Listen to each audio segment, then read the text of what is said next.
So this is actually my fourth attempt to make this video. Satan does not want me to make this video. He does not want us to ever testify, but I'm going to get through this. So a few years ago, my family and I were in a very bad car accident. I was driving, I was on cruise control, probably going about 70. My husband was sitting beside me, and our daughter, who was 2 at the time, was in her car seat behind him. A man ended up running a stop sign and hitting our car, actually hitting my daughter's door. We ended up spinning several times and then flipping 4 times upside down, actually landing upside down about an inch from an electric fence. I remember having the time while we were flipping to actually think, how is this going to end? Are we going to be alive when the car stops moving? Well, we were alive, and hearing my daughter cry actually brought comfort to me because I knew she was alive. A car instantly showed up that actually we were kind of in the middle of nowhere, but this car showed up anyway, and I knew it was the Lord because inside were 4 ER nurses. They really didn't look at us, but they did kind of comfort our daughter while we had to deal with other things.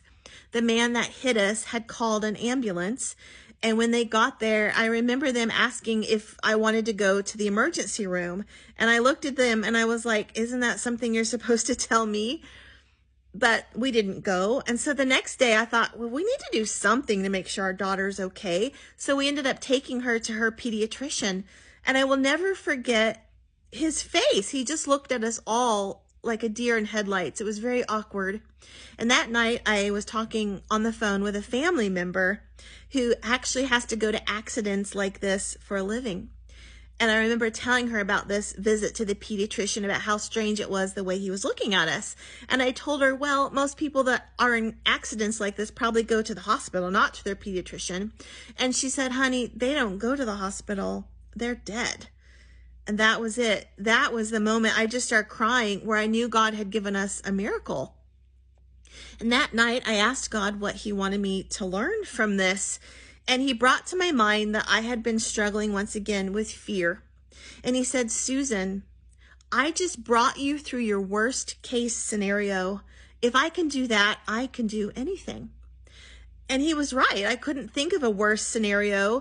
My death and the death of my family at my hand. And you know what? I've struggled with fear since this moment, but God always brings me back to this portion of my testimony. And sure enough, it helps me. Every time I start giving into fear, I think about how God did save me. He also makes me think of the Apostle Paul. He was bit by a poisonous snake one time, and he just shook it off and kept going, which amazed the onlookers. It's because God had a plan for his life, and God wasn't done with him. He had promised him that he would testify before Caesar, and he wasn't going to let anything happen to Paul until he accomplished his will for him. God has called me to a life of testifying, and I know God is not going to let anything happen to me until I accomplish that plan.